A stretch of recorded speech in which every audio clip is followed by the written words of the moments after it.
We're live. Uh-oh. Why does it has been doing that lately? Have you noticed? I don't know. So this in reference to our Project 2025 video. And yet, notable economists like Robert Reich and Richard Wolff have been sounding the alarm for years. But JB is the coach. He or she should know what they're talking about, right?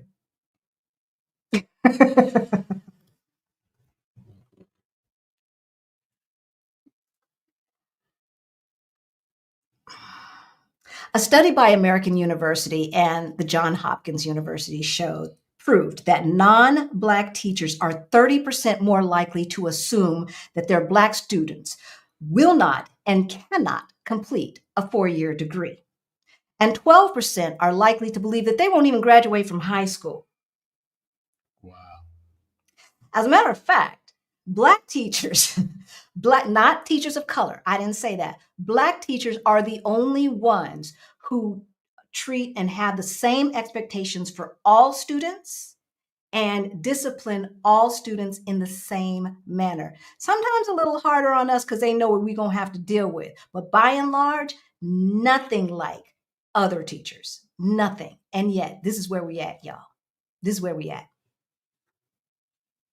Are you putting that thing up there? Yep. Let's give you a couple seconds to read that. We not going no place. This land belongs to Blacks. And we gonna be here. God is in control. This is in reference to our let's get out of here video, prepare now, et cetera, et cetera. You know what we've been preaching. I have copied and pasted this. Heck is with his people here. We not gonna let them keep our land. God got us. Let him send these older people where they came from. And you stayed there in Africa. Now, I'm not sure what video she watched where she thought we lived in Africa, but okay. Is it a she? It might be. She, he, whatever. But you are not Africans, or they. You will understand it when you people that went over there, okay, our land is where we are. We are no coward, and we're not running. So what about the indigenous people? No, this land belongs to Blacks. To the Blacks. And I think they could use a little teacher, a couple teachers, English teachers, something. I remember growing up. Every other Black person that I know was part Cherokee and part this and part that and all this other stuff. But the facts are only 5% of Black folks in America are 12% plus of indigenous. Like, it's just goofy. And that includes the Seminole Indians, which are supposed to be Black, right? Are known to be Black. 12%, like 5% of Black folks, but every other person. Oh, why are so many Black people ashamed of having their ancestors from Africa? That's a good question. Why is it? So Rick and I started traveling about 20 years ago outside of the Americas and the Caribbean, right? Which isn't that long. No, it's not. It is, but it isn't. Right, right. Yeah.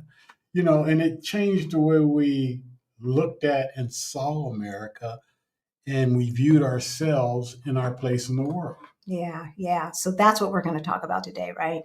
We're going to talk about that and a lot more. So let's get started. All right. Well, first, let's introduce ourselves. Thank you, sweetheart. Hey, y'all. My name's Halisa. And I'm Rick. Welcome to our Black Utopia. On our channel, we talk about money. We talk about travel and retiring abroad. We help folks who look like us, Black folks, who are getting close to retirement age and forgot to plan, get their money straight so that they can retire on time or maybe even abroad. Abroad is a good thing. Abroad is a good thing. All right, sweetie. So what are we talking about today? So we're talking about Black Americans protect your assets. your home, your land, assets. Okay. Assets. All right. How we can protect our emotional assets. Okay. So how to divest from America emotionally. Is that what you're saying? Yeah. And physically and financially. All right. So Rashida Dow, a friend of our Black Utopia, recently did a video called Black Women Divest from the US. And a link to that video is in the description below. We're going to continue that conversation. But first, if you are new to our channel, then you might not know about, I don't know, in 2018, Rick and I got a wake-up call. We looked at our money, y'all, and it looked crazy. Crazy. But we got our financial act together and we went from negative 22,000 to over 1.1 million in net worth, y'all. If we can do it, you can do it too. All right. You can do it too. So if any of that sounds interesting to you, please subscribe. Hit that notification bell. You got to double tap it to make it remind you every single time we drop a new video or go live. And if you find this particular one interesting, please hit that like button. Every Black girl in high school with good hair. I got indigenous people in my family. Right? Right? And what is the thing with good hair? This is another thing.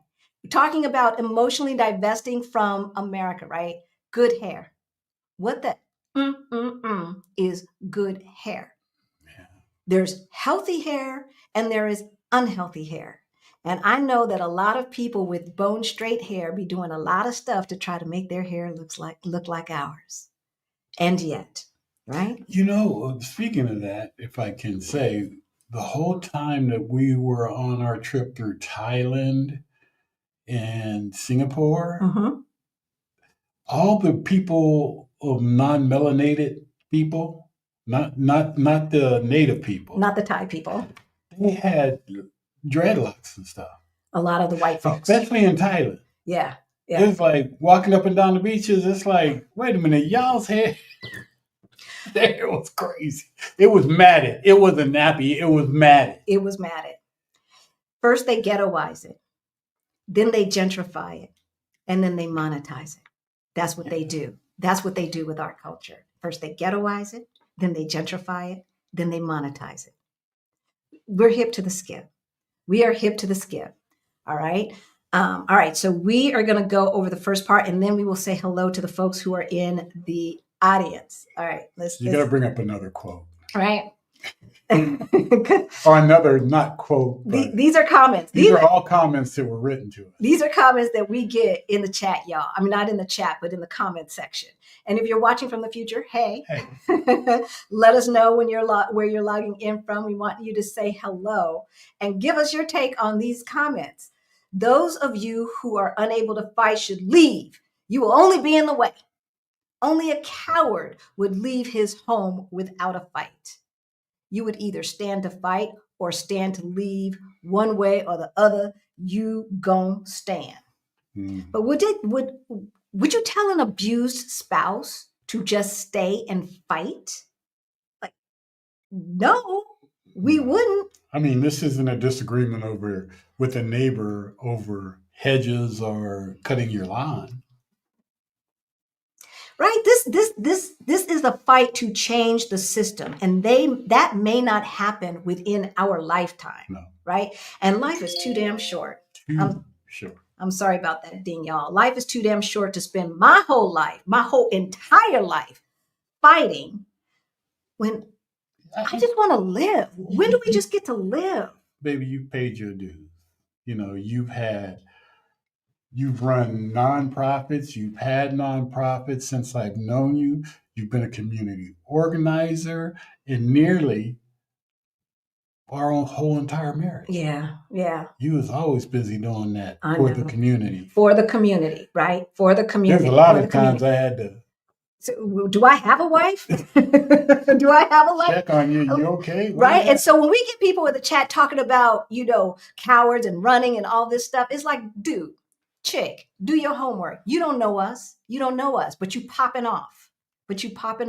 And I've got something to say. I remember knocking on more than 1,000 doors per week fighting for change. 1,000 doors per week on top of working and doing my own nonprofit, which I pay for out of my own pocket or out of our pocket for youth, right? I had the leadership and entrepreneurship, Right. the urban syndicate for 7 years, not paid.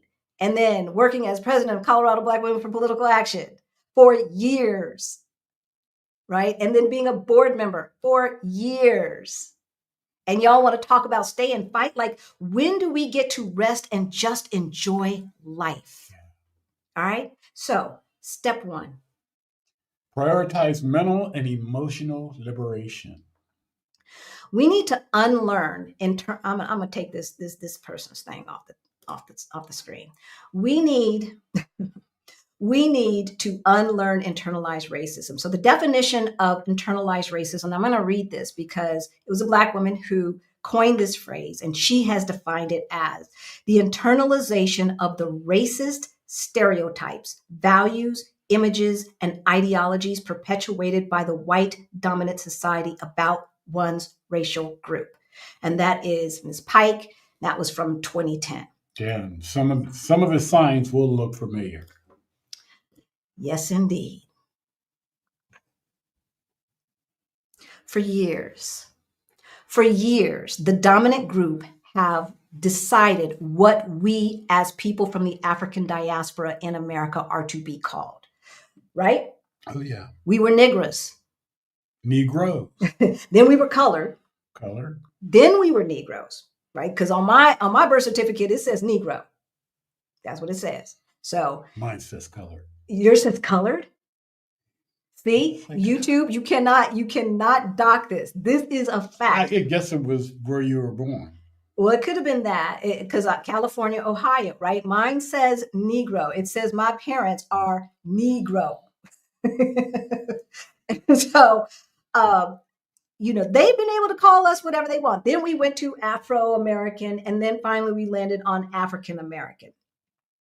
And if you don't want to be called African-American, that's your prerogative. But you do not get to tell me how I get to self-identify, right? Or was it Black American? Because we were called Black at one point, and then we were some Black. People felt that you can't call us Black. I remember. Well, Black and I'm proud. So we took that over, right? We took that over. So we were colored, then we were Black, then we were Afro, and then we were African. Maybe we were a Black, but Black never really left, right? Well, the thing is to stop conforming to what the group in power says you're supposed to look like or act like or be. Right. And the way I see it, I am an African who has been relegated to living in a foreign land called America. I find myself a fish out of the water. I find myself. So why are people still stuck using skin bleaching cream? Why are they still doing that? I don't know. Like I said, when in conversation before, why half the women in South Africa that we saw have a wig of straight hair on their head. I like a wig just like the next person, but why is it always straight? Yeah. Not always, but 90% of the time. Why is it straight? Right? That's not how God made the hair that grows out of our head, most of us. Right? But we have been conditioned that the way our hair grows out is not acceptable. The way our hair grows out is not professional. The way our hair grows out is not beautiful.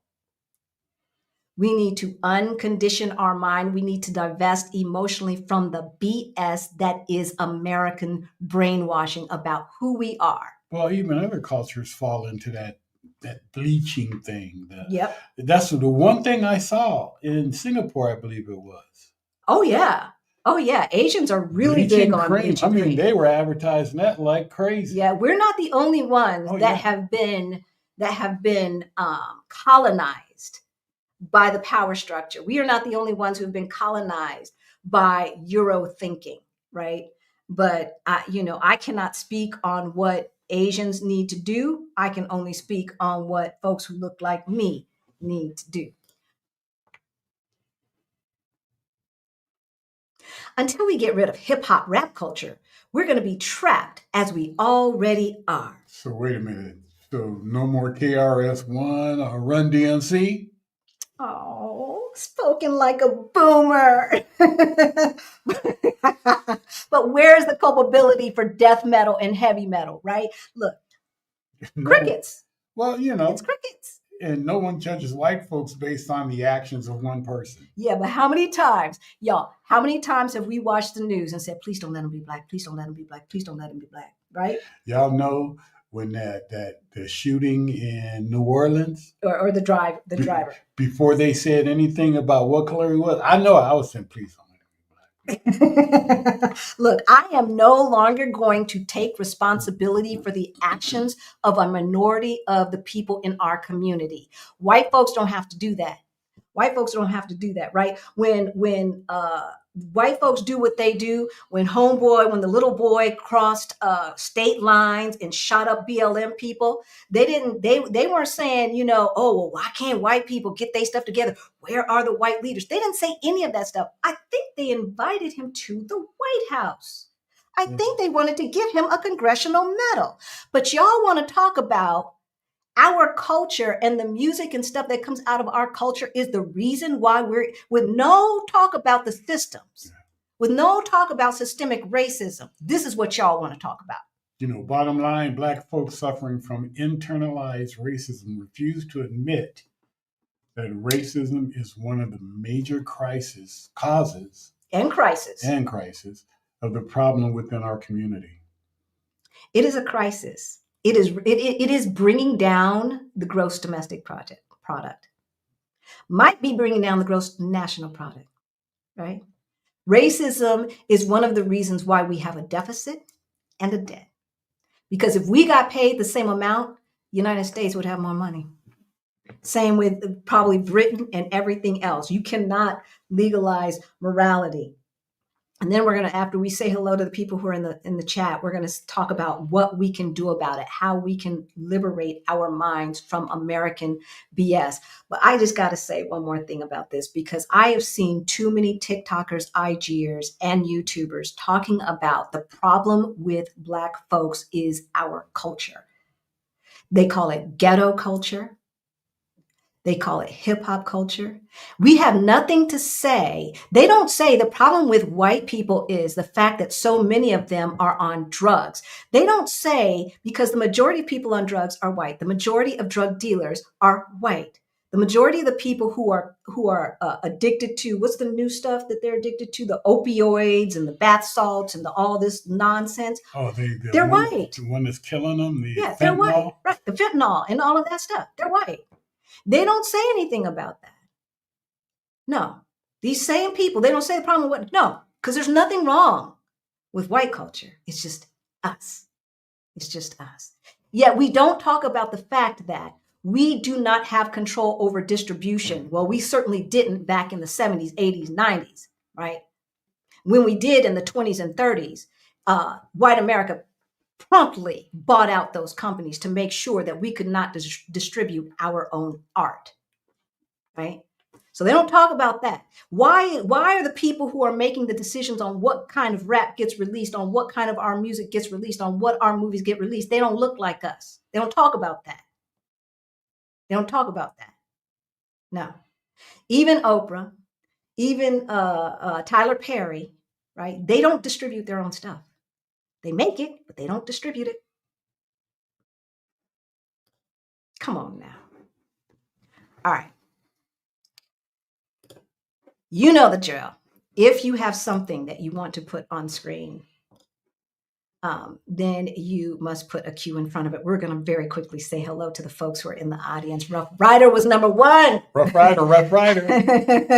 And Bobby. Hey, Bobby. Bobby knows. She was there on the front lines with me, doing that community organizing, helping the community, working, volunteering for Black Colorado for Black Women for what is it? CBWPA, Colorado Black Women for Political Action. That's crazy. She was there. Hey, Allison. Roaming around with Allison. I love it. Valerina, whew, so busy conversing. I thought I had missed you. I don't know if you guys saw expat. I'm going to take this off. Shar Winter, who is one of our neighbors here in Portugal. She is the creator of PAT app, the expat app. It's a Black mobile app. I think you can get it on your computer too, that connects Black folks from the diaspora that are living abroad. And some of the folks are still in America, but aspiring to live abroad. She is having a summit. So you need to go check that out. Shar Winter, she's on Instagram and under SHAR Winter. And you got to check that out. So it was a good show. And I was really happy to see that she was doing that. Hey, Serene. Hey, Serene. Good to see you. CK is in the house. Winnie B is in the house. Greta, greetings, Rick and Halisi. Imagining safety for your family in California. Thank you, thank you, thank you. Greetings, Utopians. Our family, our immediate family anyway, I've got a lot of cousins and stuff and they live all over, but our immediate family is fine. Thank you all. And the emails that we've gotten. Thank you, thank you, thank you for asking. We do have members of our community, like Karen Louise and Action VJ, who are from Southern California area, who do or might have family members that are in harm's way. So let's keep the prayers going, y'all. Let's keep the prayers going. Good morning from Oakland. There's Karen Louise. Hello. We love it. Okay, what does divestment look like? So we are going to talk about what to do about emotionally divesting. And then, as Rick said, we are going to talk about physically divesting. And then we are going to talk about financially divesting. And then we're going to follow that up next week talking about BRICS. For those of you who don't know, BRICS is the counterpart to the G7. All right. It stands for Brazil, Russia, India, China, South Africa. And there's about 7 to 10 other countries that are joining or have joined BRICS. All right. And so this is a two-parter. We're going to start with this part. And then next week, we're going to get some information on how we can take advantage of the opportunities that are coming before us, because no empire lasts forever. No empire lasts forever, y'all. So Myaja, Solara, hello. Vivian, good to see you. Greta is in the house. Action VJ, of course. Hey, hit that like button as you come in. Yes, hit that like button. We've got over 300 folks watching. Isan one, Ben. So hopefully, Isan one, we have over 300 likes, right? Isan one and AVX Girl, Travel Artistry by VR. Let's see, we've got Vicky Hayward and Frederica. We love y'all. Chanel, Ebony, thank you so much for tuning in. Kay Renee, Shaquan, who's usually number one in the chat. Vicky, we love you guys. Thank you so much. All right. So we're talking about emotionally divesting from the United States. We showed you examples on what the issues were. We had about 40 more comments that we just, couldn't put them all up. But y'all. Yeah. All right. So, number one. I'm dark. Oh, you're dark? I'm dark. I'm light. See how he does. All right. Number one, reflect on and release negative beliefs about yourself or your community that may have been conditioned by society. Yeah. Reflect on and release negative beliefs. If you hear something coming up in your head that does not sound like it is coming from God, that does not sound like it's coming from a positive standpoint, and it has something to do with who we are inherently, that's some BS. And catch it. You need to catch it right there and call it out in your mind. Because sometimes these things are going through our head and we don't even realize it. All right. Yeah. Number two. Practice radical self-love. Celebrate your identity, your skin, your hair, your culture, unapologetically. Surround yourself with affirming spaces and imagery. That's right. So for those of you who want community, there are a lot of Facebook communities. Ours is Our Black Utopia Fire Over 50. It is for folks who are from the African diaspora. If you don't have a picture showing, or you don't DM us in Facebook showing that you and or your spouse is from the diaspora, you're going to get declined. I'm sorry, y'all. We can't go looking around your Facebook page and doing all that. We get too many. So you can always DM us if you don't want to change your page. So this is one of the communities that is self-affirming that you can get into, that respects the fact that we are the original people. That respects the fact that if there was a Garden of Eden, it was in Africa. It was in Africa. All right. Engage in healing practices. Use therapy, meditation, journaling, or community discussions to process generational trauma and reclaim emotional balance. Stephanie Perry, last week, I think it was last week, had someone on talking about meditating. And she sent something out as well. So if you're not following her, do that. There was an email that came out that had some meditation music and stuff like that. I think it was sounds of waves and things like that. So I saved it. I'm going to download it because I am trying to start practicing meditating now. We'll see how that goes. And it's definitely a practice. All right. I know we're going to get some pushback from this one, but here goes. Learn your real history. And don't fall down those conspiracy theory rabbit holes that still lead to victimization, the 11 percenters and the Black or original Israelites, etc.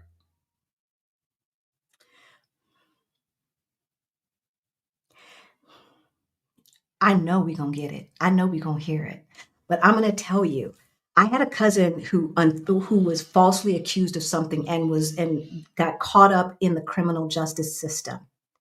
And he fell down this rabbit hole and started claiming that, I don't think it was Hotep. I think it was 11% or something. He was his own nation. And because of that, he didn't have to follow the laws of America and all of this other nonsense. Meanwhile, most of the people that I see who talk this stuff, they're not financially independent.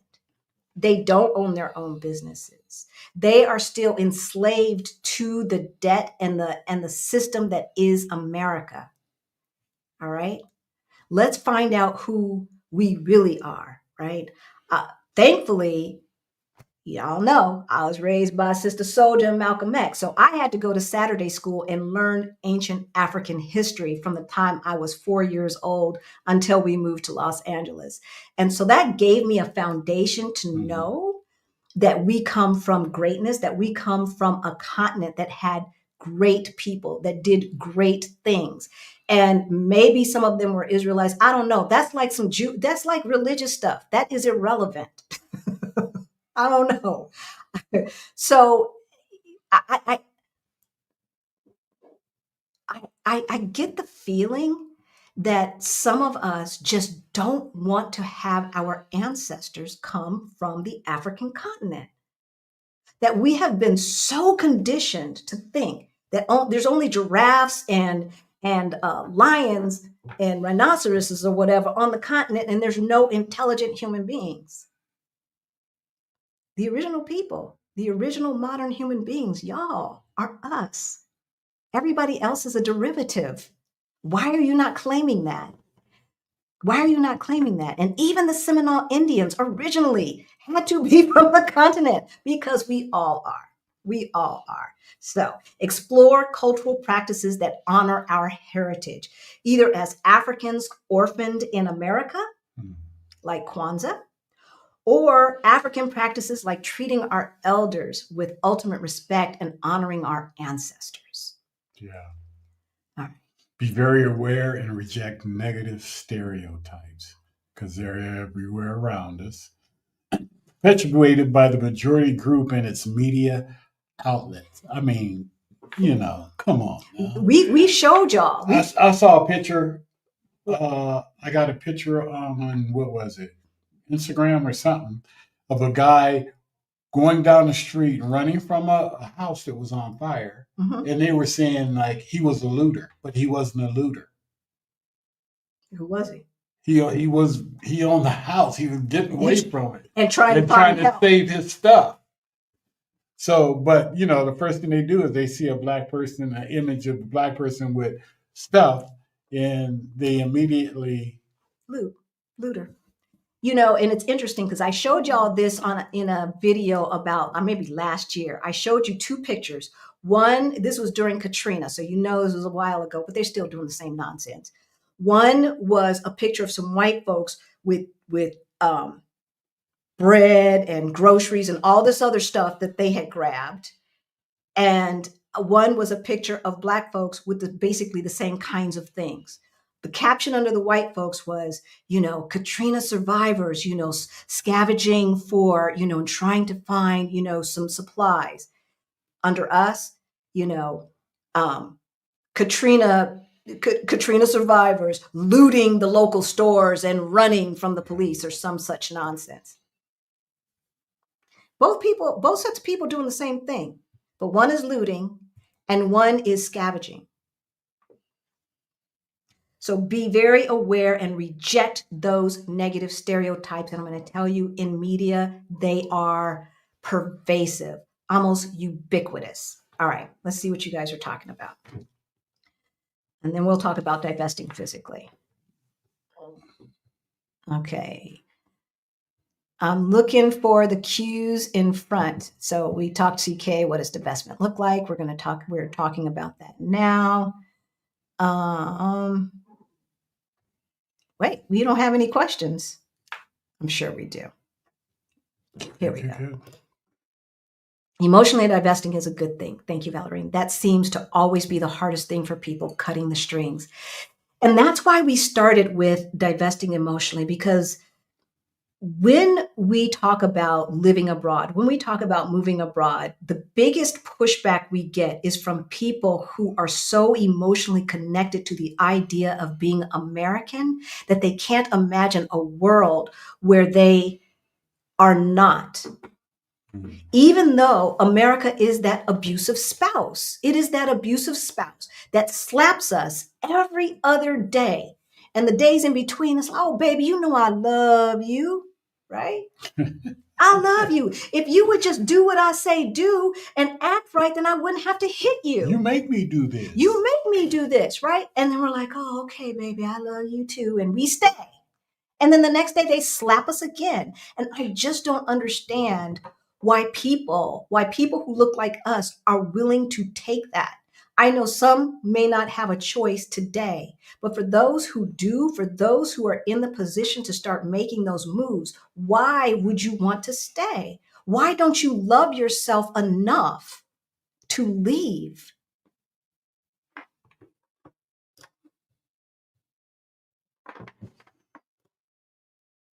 Hey, Patricia, great topic. Where are our tax dollars going? Infrastructure, environment, it's not staying here. Actually, they are staying in America. The tax dollars, the majority of the tax dollars are staying in America. When it comes to government budgets, only about 11% of the discretionary funds go to help other countries, y'all. It's not that big. Yes, you know, they want to always talk about that and stuff. They can do more with the social safety net if they wanted to, but they choose not to because they don't want to tax the billionaires and the multi-millionaires. I'm not talking about people who have 1, 2, 3, 4, 5 million. I'm talking about people who are bringing in $1 million a month. Those people, right? They don't want to tax them because they believe that they are the job creators. They are not the job creators. Consumers are the job creators, right?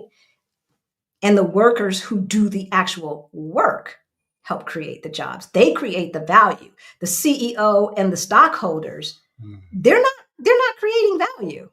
They're not. Like, we could put money into something, but if the workers don't know what to do, if they're not doing the right thing, there's not going to be any value created. So I don't know why we have bought into the notion that these billionaires are job creators. They're not. They're not. And people like Elon Musk wouldn't be SHIT if it weren't for the fact that he got all of this government investment under Obama and afterwards. Oh, but he don't want to talk about that. He don't want to talk about that. Hello from Memphis. Hey, Julius, heading to Guanajuato and San Miguel de Allende for a quick 10-day scouting trip this Thursday. Congratulations. Good. I saw that in the comments too. Congratulations. Enjoy. And look, Don't sleep Mexico, y'all. Do not sleep Mexico. Don't believe the hype that it, is nothing but cartels and all of this other stuff. You will run into the cartels in the majority of the country as often as you run into the mafia in the United States. Okay.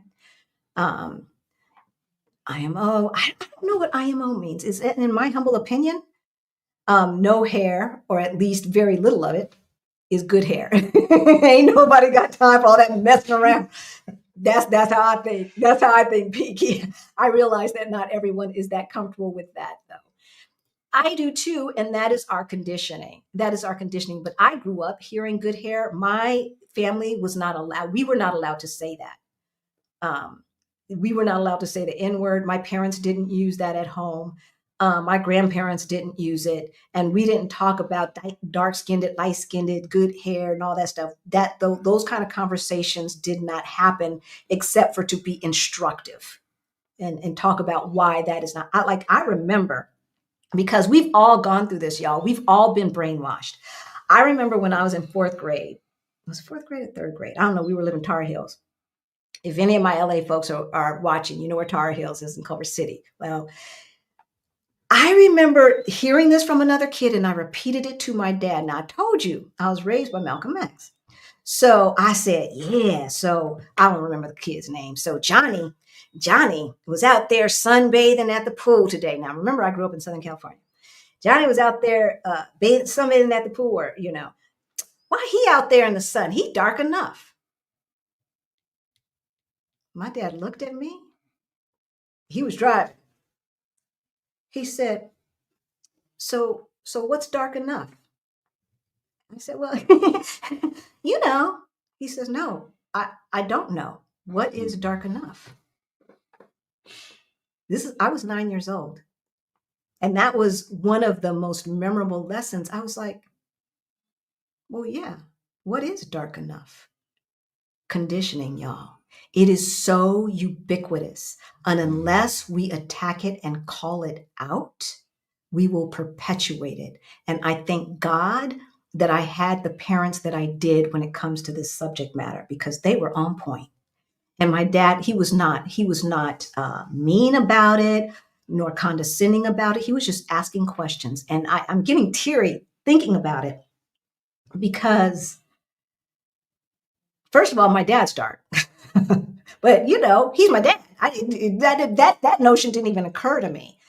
But not only that, it just shows how we have been conditioned to not love ourselves the way God makes us. And that is never, ever, ever a good thing. Never, ever, ever a good thing. Benoit, Stephen. From Atlanta. It's called programming, right? Yeah. Right? Plain and simple. If you're going to fight best, know what you're willing to lose your life for. And you know what? I am not willing to lose my life for this Euro tribal empire building nonsense. That's they thing. That's they thing. It was never for us. It was never meant for us. And there is no reason that we need to participate any more than extracting as much wealth from the situation as possible and going about our business and living our best lives. If we want to take that money and start investing in our communities wherever we are, okay. But we don't have to stay in harm's way. Interesting that post-slavery folks give random ethnicity mixed explanations for their complexions when no one needs to ask the question, right? Yeah. Right? We know that. We know what's what. We are our ancestors' experiences. Look, but I don't know about y'all, but I know why my skin is the color it is. I know who raped who and all that nonsense. I know, because it didn't happen that long ago, y'all. It did not happen that long ago. So sometimes walking away is the best course of action. Why would someone require us to fight when it is not needed or unhelpful to the situation, right? I hate to name call and say people lack wisdom, but at least information. And I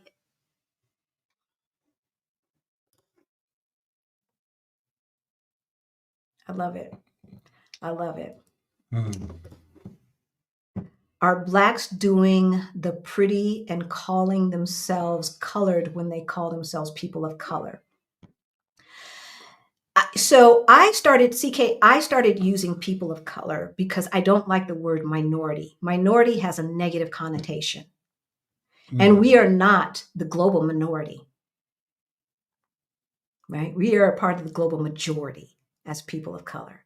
And so I am a person of African descent, and I am a person of color. And so when I talk about, all folks who are non-white, instead of using the word minority, I use the word people of color.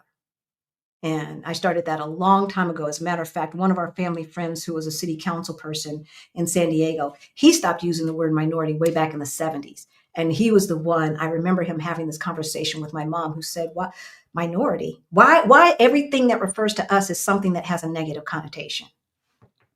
True. Right. There you go. See, he's backing you up. He's backing you up. Oh, shoot. All right. My white South African pharmacist says he's African American. And he isn't wrong. He isn't wrong. He is from Africa. Yeah, Black people from Africa don't hesitate to remind how very not African Black Americans are. I know, and I don't care. No one gets to decide what to call me. Me, I get to decide. I get to decide. And Africans who are first and second generation who happen to live in America, they can call themselves African American if they want to. I have no problem with that. But you don't get to say, I don't get to call myself that. You don't get to decide that I'm a person from nowhere, because only the indigenous people are from America. Everybody else is from someplace else. Except for us, we just get to be Black. We don't get to claim no place. Miss me with that. Miss me with that. I don't care. In Thailand, especially in Phuket, there are a lot of ladyboys. Somebody gonna tell them they can't call themselves ladyboys? The whole culture calls them ladyboys. Yeah, But that's not a derogative thing. But somebody else can come and say, "You're not a ladyboy. You are trans. You are." No, they said they're ladyboys, and that's what they are. And who the hell are you to say what they get to call themselves, right? Came back to the U.S. in early November for a job opportunity, and 2.5 months later, I'm ready to go back before the crazy starts. I'm sorry, Siegfried. We'll be giving notice this week. Just reconfirm my original decision. I can't imagine moving back. Mm-mm. I can't imagine moving back. If No. you like this conversation, please hit those like buttons, y'all. If this is information that you believe needs to be shared amongst our community, this is the way that YouTube knows that this is something that needs to be further distributed. All right, by hitting that like button. It's already hard for content creators that are of color, and especially for African American or Black folks who are content creators, to get the kind of exposure that others get. So it really helps, and we thank you. Wouldn't you agree that consumption is an issue? Oh, absolutely. Absolutely. But it's not consumption in and of itself, right? When you think about why we consume, how we consume, this is my take on it, CK.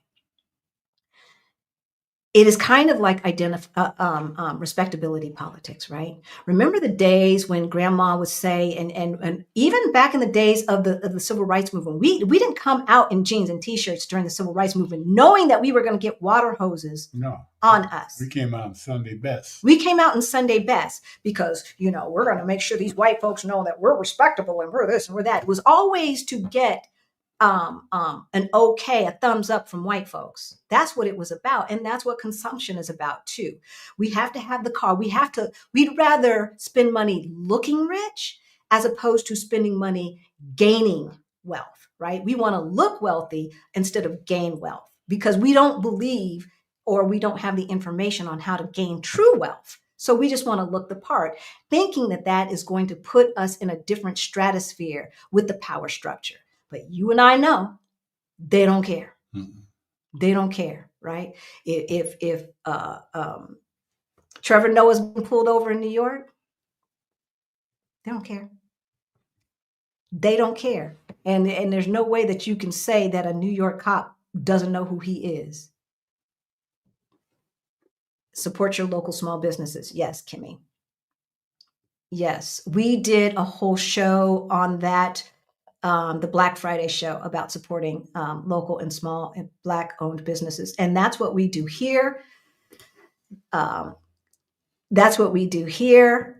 When we have our meetup, which is June 16th and 17th, we don't have the exact price. So I'm still working with these boat companies and stuff like that. So I don't have the exact price, but information to sign up so that you can be the first to buy a ticket, because there's a limited amount of space, is in the description below. But every year our reception is at a Black-owned business here in Lisbon, Portugal. Every single year. And this year will be no different. CK, consumption refers to customers versus ownership lifestyle. Yep. Action and economic presence. Yes. Yes. Okay. Is it important that we begin to seriously look at what we consume, because so much of what we consume affects our productivity as we plan to make this exodus? I don't know what you mean by it affects our productivity. You'll have to explain more about that, sweetheart. But I do think we should be purposeful and intentional on how we spend our money, right? Like Right. we talked about not supporting businesses that don't support us. Now, sometimes that's kind of hard. It's not hard not to buy a Tesla, right? That's not hard. What is hard is, so we have solar panels on one of our properties in the States. Tesla bought the solar panel company. There's nothing I can do about that. I'm in a 25-year contract. So nothing I can do about that, or 20-year, whatever it was. Hey, it might be coming close to almost being over. Maybe we only have about 7 more years, but right. However, and if you still want to shop at Amazon, I'm not mad at you. That's hard, right? That's hard, especially when you live in a place that doesn't have the things that you're used to having, Right. And you can only find it on Amazon. But we can definitely be intentional on how we spend our money and really look at your spending. So we talked about this in Beyond the Bling yesterday. First of the year, we're at the early part of the year. Reevaluate your spending for 2024. Did you spend unnecessarily? Now, I'm not talking about cutting out all fun and never going out to eat or anything like that, but be aware of how much you are spending and make sure that that is the amount that you said you were going to spend. Because y'all know, those folks who have been watching, we were spending back in 2015, 2016, $1,000 a month eating out, not including groceries. That wasn't the food bill. That was the going out to eat bill. Yeah. My heart is so heavy. I grew up in Altadena. Until I started high school. My memories are so connected to cultural pride. It was everywhere in Altadena. I don't know how old you are at High Vibe, but my best friend lived in Altadena during middle school. And we used to, she lived way up in the hills. And I bet you that house is not there anymore. And we used to hike through the canyons to get down to the main boulevards to go to the library and things like that. I have lovely memories of Altadena, and I used to live in Pasadena as well. So our hearts are, and to think, I don't know which one was arson and which one was naturally caught. I don't know. We haven't been following the news like that. Sovereign citizens, that's what it is. That's what it is. Sovereign citizen. Yeah. They ain't won a case yet. All right. They ain't run a case yet. Jews and Lithuanians and perhaps other immigrants have weekend and summer schools. Yeah. See, and Jewish people too. They have Saturday school to teach. So that you want to know why Jewish folks, like, they ain't gonna never let you forget. You want to know why they're always on it. It's because it is in part of their culture. Is Saturday school, right? Hebrew school, where they learn why the Jews, why you need to be proud to be a Jew, et cetera, et cetera, et cetera. I ain't mad at them. We need to get back to that. Learn to practice sitting in silence. Be with yourself and ask yourself questions. I love it. Truly, truly, truly. And don't judge yourself on the answers. Write them down. and look at them from a year from now and see what has changed. Preach that truth. Thank you, Charlotte, watching from Facebook. Give us a thumbs up if you are on Facebook or if you're watching from LinkedIn.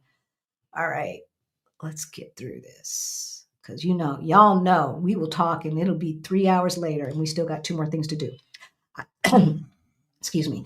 I live in a 55 plus community where the biggest pushback is the fact that most of the people here are retired, unlike a small group of us, and feel that they need to just stay calm. If you're talking about calm in relationship to the geopolitical shift that is coming from a falling empire, and or the notion that, whatever parts of Project 2025 that are going to be enacted, ain't none of it good. I have not read anything in there that I was like, okay, that's not so bad. Nothing. What were people saying in Germany in the 30s, in the 1930s? What were they saying? Rowena, or Allison Rowe, I love myself. I can't wait to get out of here. The countdown is on. Good. We love you too, Allison, right? We want everyone to love themselves enough to give themselves an opportunity, not to stay stuck in a country that is not serving you. Yeah. It is not serving you. They don't appreciate you. They don't respect you. And they do not deserve all of your Black brilliance. They need to feel the pain of a Black brain drain. They need to feel it. They need to feel it. Meeting place migrants come to America with nothing but the clothes on our backs, so we can too. I think Americans will Bint? I don't know what that means, ABX girl. Be the new refugees crossing borders with nothing by 2028. I hope not. Well, Black Americans, not if we have anything to do with it. We're not crossing no borders with nothing, okay? We are going to get our financial act together. We are going to be more investing as opposed to consuming, right?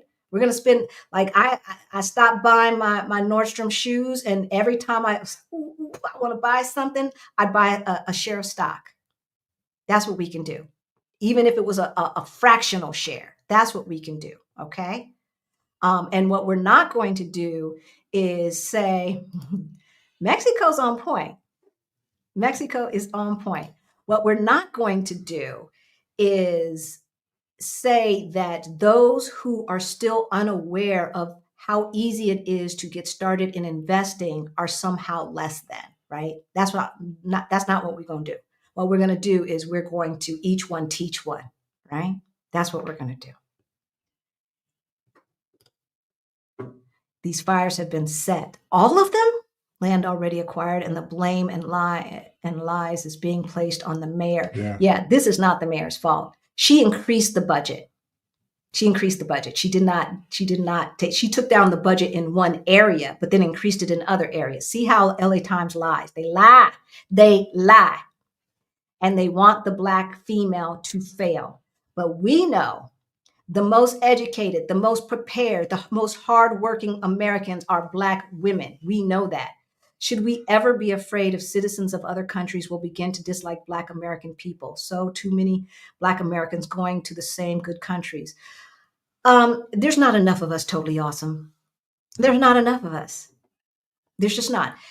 A lot of our Portuguese subscribers miss the live because they're spending time with their families right now, getting ready for work, but they usually comment. And I sometimes pin them to the top because they're like, we love the fact that you love our country. We're so happy that you're here. You are so welcome. We get that 9 times out of 10, both on the streets and in our comments. Okay. And so even though Portugal has been on the list for 10 years, first of all, they don't know we're Black American. They don't know. We blend in. They just assume we're Portuguese. They sometimes think I'm Angolan. Yeah, has anybody ever come up to you and said any country besides America? Not any country, no. Yeah. They don't know I'm American until I open my mouth. Right. They'll just start speaking Portuguese to us. Because they didn't understand what they said. Right. They just assume that we are Portuguese. Yeah.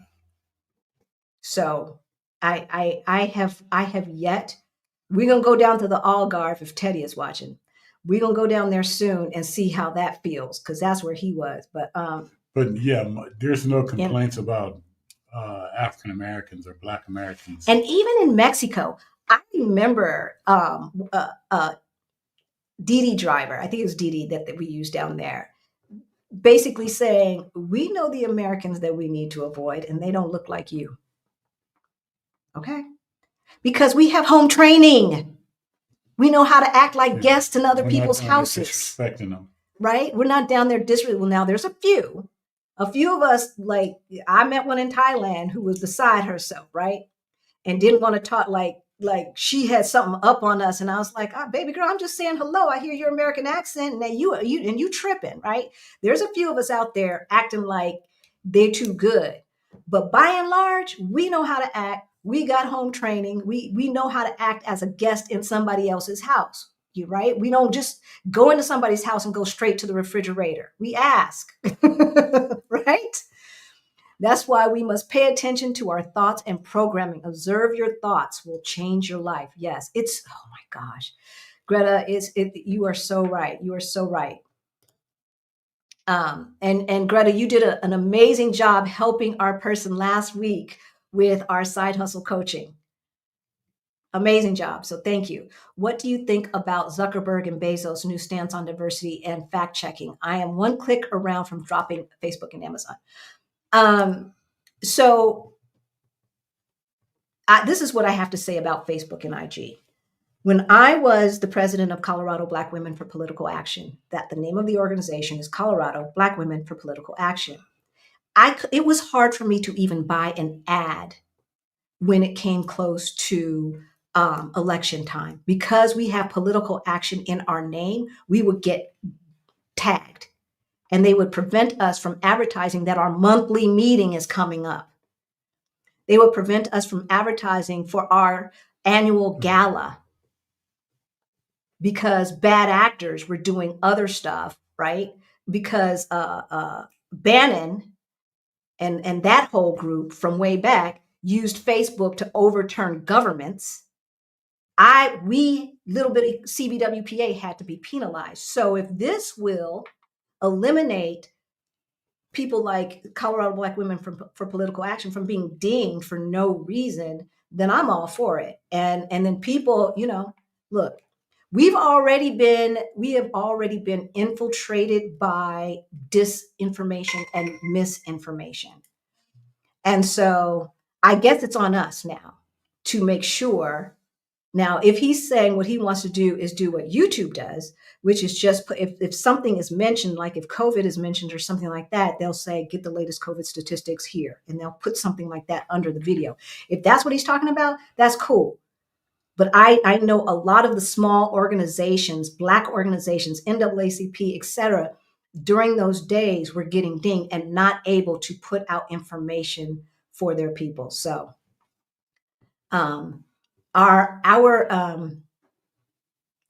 as long as I can build community and or make money from them, is one thing to give money to them. It's another thing to make money from them. And the same is true with Amazon, right? We can make money from them. People lack critical thinking. Yes.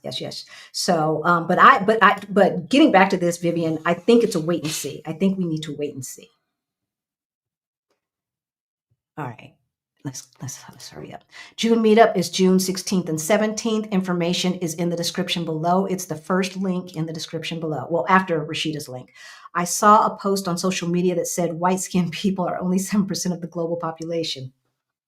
Right? That's why I don't call us minority. He's an Afrikaner, Allison. He's an Afrikaner. That's what he is. He's an apartheid Afrikaner. And I will not let him use that. I don't care. I have resisted the programming my entire life. I never accepted that I had a place that I was supposed to stay in because I was Black ever. And I have to say, Pinky, consciously, I didn't either. But as I look back, I think subconsciously I did. Okay. And I might be older than you, and that might have something to do with it because, old fashioned stuff from way back when. We moved back to the US after 7 years in Dubai or Abu Dhabi, because COVID, shut the UAE down. But we are ready to pack and peace out. Yes, yes, yes, yes. What do you think about the stance of Zuckerberg? Yeah, okay, we just talked about that. I propose adding at least one free trip to Africa to our reparations demands for everyone who qualifies for the reparations package, right? The Jewish community has a similar program. Really? I didn't know that, Calvin. Did you know that? I know that Jewish organizations have that, but I didn't think any government dollars went in there, except for the fact that those organizations might be nonprofit and not paying taxes. Is the government paying for that? What is your newsletter email? It's in the description below. It's right before it. It's in the immediate description below. So look at the description, and then below there's a series of links before we get to the affiliate links, and you'll see how to sign up for our email list. We would rather look a thing instead of being a thing. Exactly. Look wealthy as opposed to being wealthy. And I really truly believe, I truly believe, Kimberly, that it is because we don't deep down inside believe we could ever be wealthy, and we don't know how to do it. I know I didn't. I'm gonna be honest, I didn't. And so I had the Jag. I had a Range Rover. I have a Maserati. I had all this. I had all the crap. Ain't had a pot to piss in. Decide how you want to live, create the thought, and begin to feel it, really feel it, until it is your reality. We talked about that. Live in your dream, in your thoughts and paper daily. Embody that feeling daily. We talked about that last week. Thank you, Greta. Thank you, thank you, thank you. All right. I'm just going to mark the rest, and we are going to move on to physically getting out. I'm going to mark the rest. And then financially. Knowing that. So for those of you who are just tuning in, this is the first of a two-parter. Next week, we have Ashley from Africa coming on. If you're not following her, you should. She does a lot about entrepreneurship on the continent and has done a lot around BRICS and illuminating the opportunities that could be had by paying attention and taking advantage of the changes that are going on because of these BRIC nations. So I'm sorry, I'm starring all of you guys and to make sure that I don't miss any of them. And there's a lot, y'all. Y'all are talking. And here's the thing. Oh, here it is. I'll just let Jews can get free passes to Israel if they agree to immediately serve in the military. Oh, yeah, but that's in the Israeli military, because I think everybody of a certain age in Israel, at least it used to be like this, has to serve.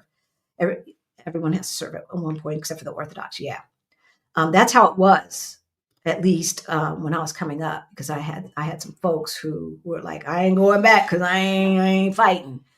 All right. So let's take that down. All right. Divesting physically. The less time you have to spend in a country that practices lethal racism, the better.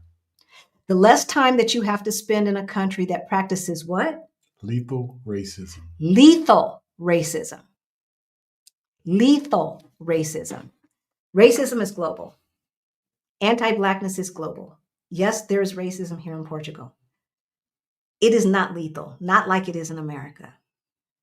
Have Black people been killed by police here who may have been, I don't know, because I didn't read all of the circumstances, but may or may not have been unarmed? Well, they probably were unarmed because it's really hard to get a gun here. Really hard to get a gun here. Yes. The list was on one page and it went back to the 90s. And it was like one person every other year, not one person every other day. So racism is global. Anti-Blackness is global. But we do not have to be in harm's way with all of these mass shootings and racist-based mass shootings and cop shootings and all of this other nonsense. We don't. We don't have to put up with it, y'all. We don't. Make a plan. I never realized how much just being in America felt like a weight on my shoulders. right? When I walk the streets internationally, whether it's in Mexico, Thailand, South Africa, or here at home in Lisbon, I don't feel like I have to put on that armor. Remember, for those of you who are not there anymore, every day you wake up, you put on armor to go out and deal with that stuff, with the Karens and with that boss who makes those little slide remarks and all of that stuff, that disrespect. We put on our armor and it's heavy. Yeah. Are the prickly feeling that hairs on the back of your neck stand up when you see a group of police officers, or you see a police officer behind you in a car or something like that? I don't even really pay attention to them anymore. No, because most of the time I see cops are doing this. Well, some of them. Or they're smoking. One of the grocery stores that we go to, there is a cop shop right next door. So I pass them at least twice a week or so. Twice a week. And I see them on their phones. They're not paying attention to me. They're not paying attention to any of the other Black folks that are walking around or anything, right? Here, I don't feel like I'm born suspect, right? Right.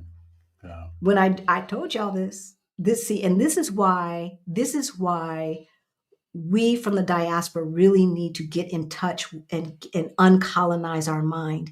Every single time that I have been followed around a store, it's been by a Black security guard. Every single time. I've never been followed around a store in almost 3 years by a white security guard, right? Now, here in Lisbon, there was a situation where they have decided to do some stop and frisk nonsense, and predominantly in neighborhoods that had Southeast Asians and Black folks, and there was a clap back like this.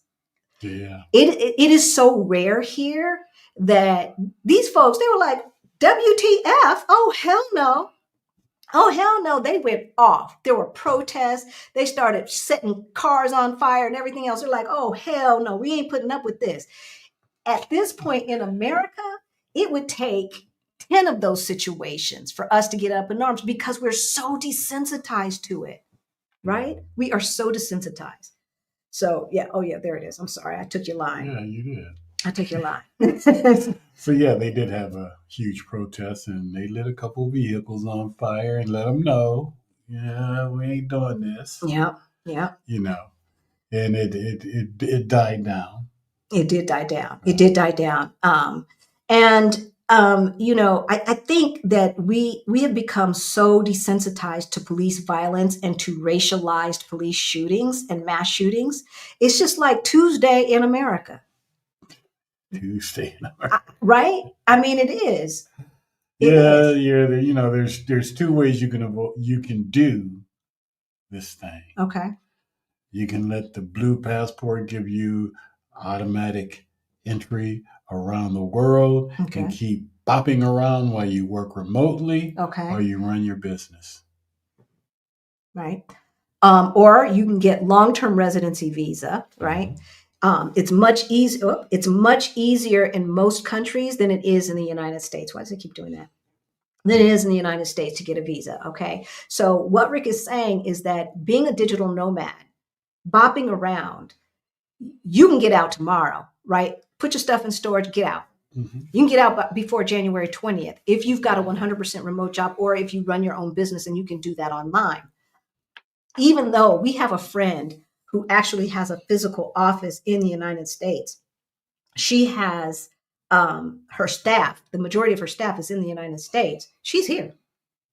She's doing her client calls via Zoom or whatever she uses, right? And running her business from here. So if you've got that kind of situation, if you don't, we did a video about 4, 5, 6 times, 5 Sundays ago about getting a remote job. Libria Jones is one of the remote job gurus. Look her up on YouTube. She's got classes on how to get that high-paying 100% remote job so you can get out of Dodge. You can take that American money. And see, that's another thing that folks were in the comments. Why would you leave the dollar and go to some broke-ass country and da-da-da-da whoop-de-woo? He ain't been nowhere. She ain't been nowhere. Yeah. Ain't been They nowhere. don't understand it. They not only do they not understand it, that it's just false. It's just false. The notion that America is the richest country on earth is just that. It's a notion. Yet we have the most folks in prison. We have more income inequality than South Africa.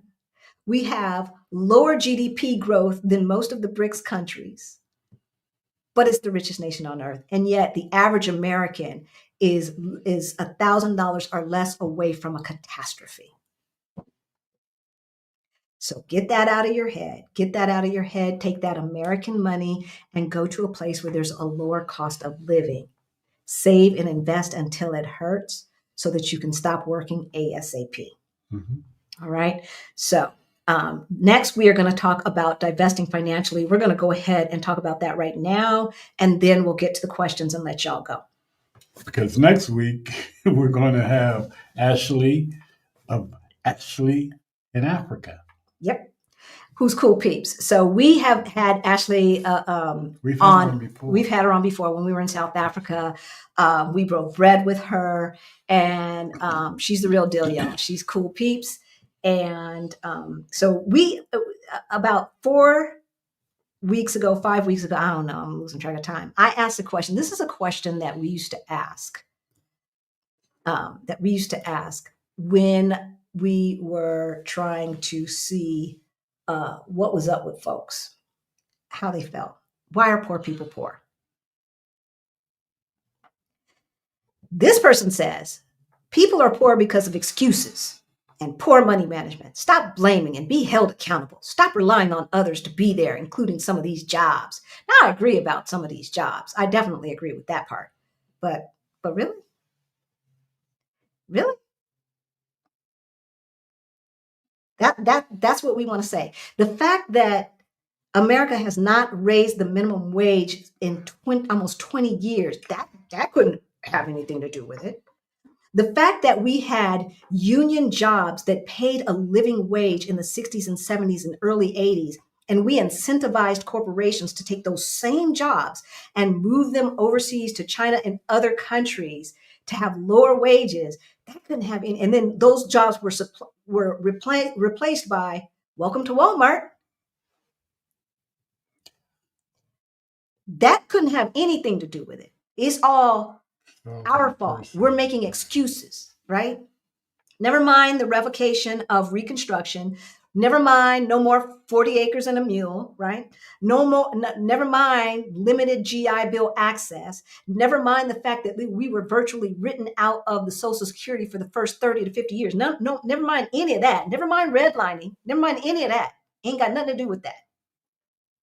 So isn't that a question that y'all used to ask about, when deciding who you're going to endorse? Yes, it is. Why are poor people poor? For those who talk about, we're just cowards and running and fighting. No, I was involved, right? And so, yeah. So the folks talking about, I just said we're cowards. I wrote the script and it's already on my mind. I got the t-shirts from fighting. I got the bruises from fighting. And I ain't doing it no more. I am not going to be a martyr, and we don't want you to be a martyr either, fighting for somebody else's dream. America is somebody else's dream, y'all. It's not ours. Yeah, wealth was built on what you own or what your name is on, right, so to speak. Exactly. So with that in mind, where's your money? Where are your money? Just like you have diversified investment portfolios, right? Just like we say you should have diversified streams of income, you should also diversify where your assets are. Yeah. All right. The easiest is to open a bank account in another country, but make sure that the country has a stable government and good financial laws. And make sure that the government has insurance, right? That their banks, that the regulations include insurance. So I've heard rumor that, I don't remember reading this in Project 2025, that they wanted to get rid of the FDIC. So for those of you who don't know, That is, that's the federal insurance, yeah, deposit insurance that makes sure that any deposit $250,000 or less is insured by the government. I'm going to go ahead and take this quote down. And so for stability and security, what countries should they think about? Singapore, Switzerland, and Luxembourg. So write that down. Repeat it. So for stability and security, the three countries are Singapore, Switzerland, and Luxembourg. For tax efficiency, if that's your issue because you rolling like that, the Caymans, Hong Kong, and Bermuda. Now, what we're not going to do is get into all of the specifics of what is required for you to open a bank account in these countries. We don't have time for that. You can do your Googles.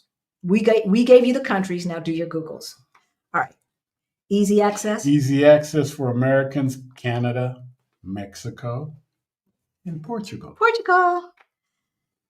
Countries to watch, Estonia and Georgia.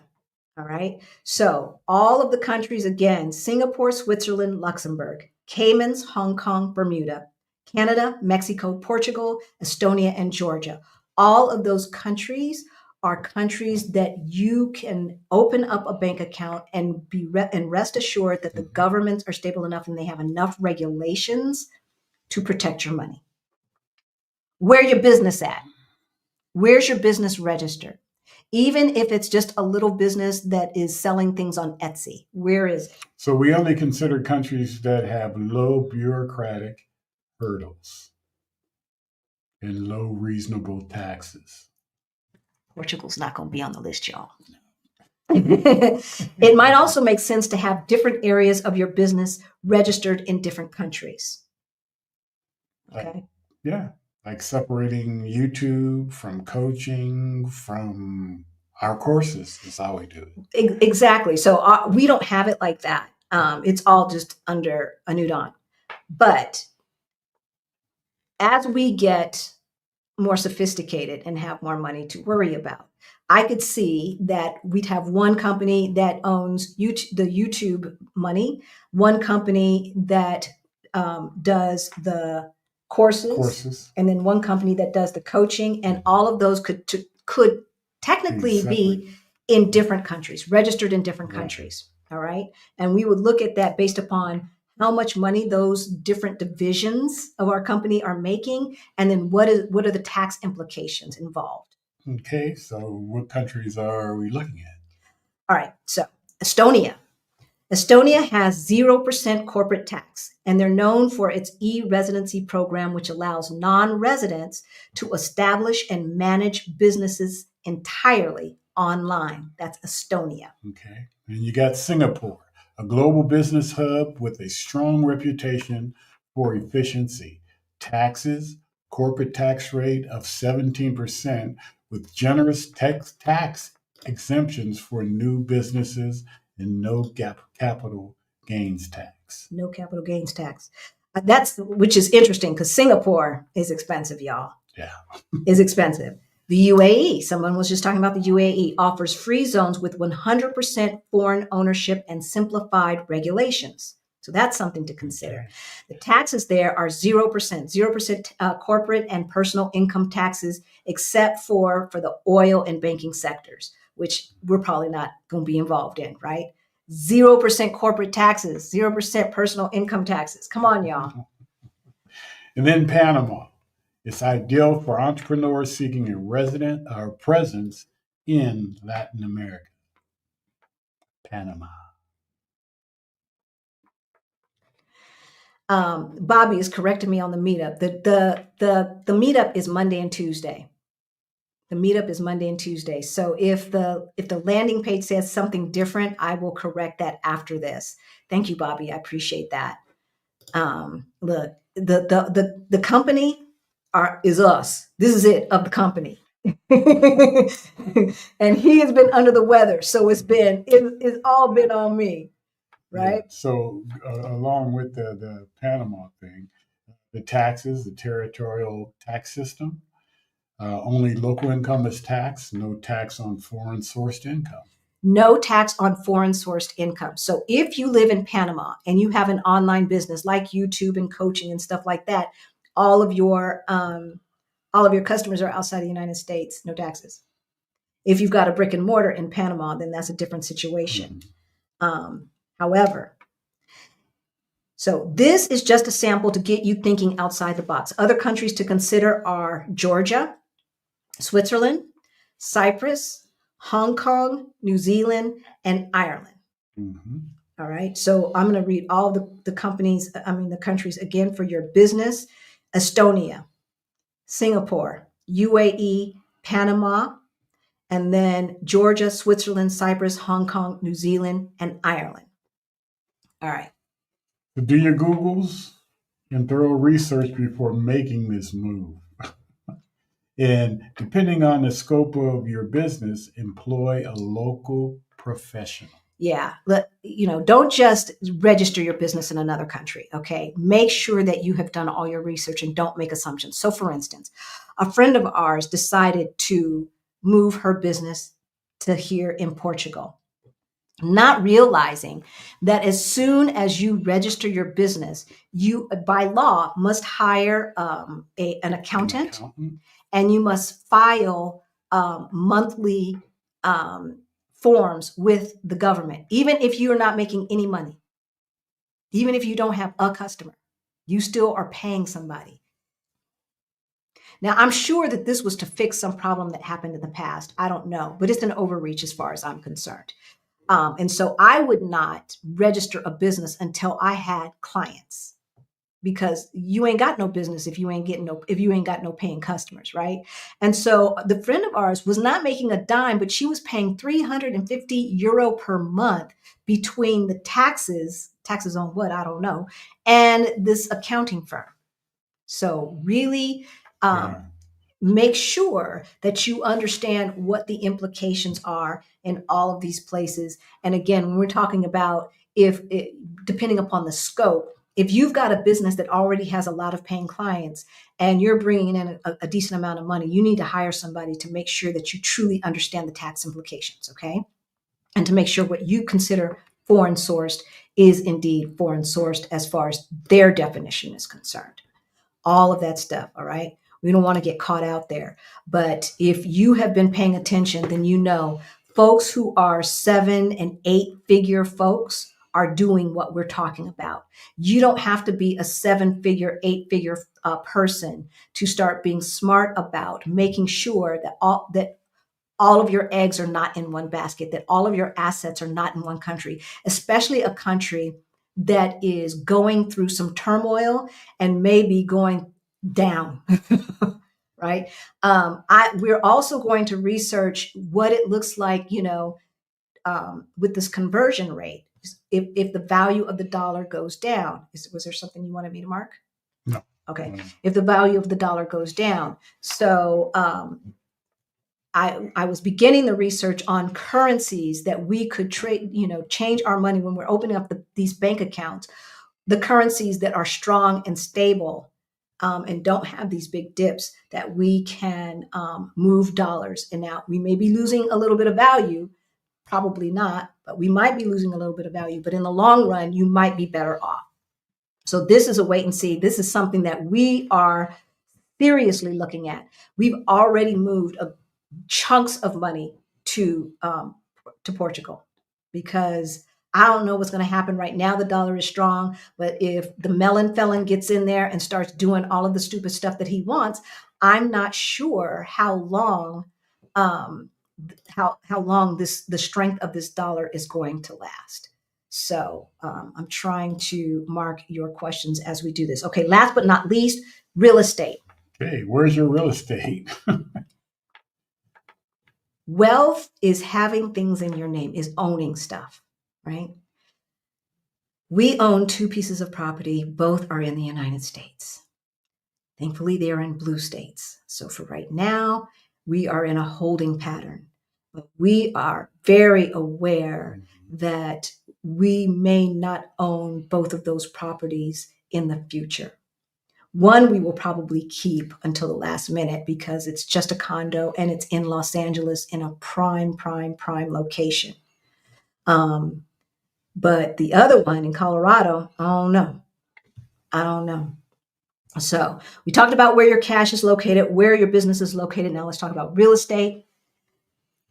Our plan was always to own property outside of the U.S. Yeah. We're still saving. We're still trying to save, and we are not trying. We are saving. We are saving to purchase something here in Portugal. So y'all know that we are saving to buy a building here. I'm not going to buy I'm going to mark this from Antonio because I think he's Portuguese. Yeah. We're not going to buy here in Portugal until we see what the fallout is going to be with NATO and all of this stuff. I just want to remain really nimble. But, if I have my way, we'll own something in all of the places that we have legal residency. So someplace in Mexico, someplace here, and if we get Panamanian residency, a place in Panama as well. Yeah, especially in these changing geopolitical times, it's best to own or have your assets spread out so that if one government starts acting crazy, like a zip damn fool, you have options. You want to have options, y'all. You want to have options. So I don't think all government leaders have realized that the time for creating empires is so last century. So let's see what these fools do, y'all. Times, they are a-changing. We've got to watch out for BRICS, and we'll talk about that next week with Ashley in Africa. But I'm telling you, we have got to remain nimble and think forward. Let's be more forward thinking, right, as opposed to trying to preserve some kind of fantasy notion of what we think America is or was or supposed to be. Because it's just a fantasy. It's never lived up to its promises. Not for us. It's never lived up to its promises. And so why we are stuck trying to protect something that was never for us in the first place, I have no idea. There's a big, beautiful world out there, y'all. And we want you to see it. You will see yourself differently once you get out of the oppressive, toxic world that is America. Seriously. And with that, that's what we got for you today. So let's answer questions and then we will let you go. I no longer buy into that nonsense. I'm going to be my beautiful chocolate self. I love me. I'm not fighting anyone for the right to abuse me. That part, Allison, I'm not going to fight anyone for the right for them to abuse me. And that's what I feel like we've been doing. That's exactly what we've been doing. I'm through. I am just so through. It's challenging to shop Black-owned businesses consistently when the price difference of many Black-owned businesses is significant sometimes. Yes, it is. For those of you who have not read it, you need to get it. It's called My Year Buying Black, B-U-Y-I-N-G, My Year Buying Black. We had the author speak at Colorado Black Women for Political Action years ago. I don't know, 2017, 2018. Mm-hmm. She spent a year only buying, that's groceries, clothing, and not just clothing, but like cleaners. You got to go to the cleaners when you have a job, right? All of that, buying Black for a year. She said it was so hard, and they did without a lot of stuff. So only buying her groceries from Black grocery stores. And she lived in Chicago, so it might have been easier in Chicago. It would have been impossible in Denver. Maybe not in LA, but in Denver, definitely impossible. I began to mentally divest from the US after the Day of Love. Yeah. That part. That January 6, 2021 was the tipping point that's like, I don't think I want to do this anymore.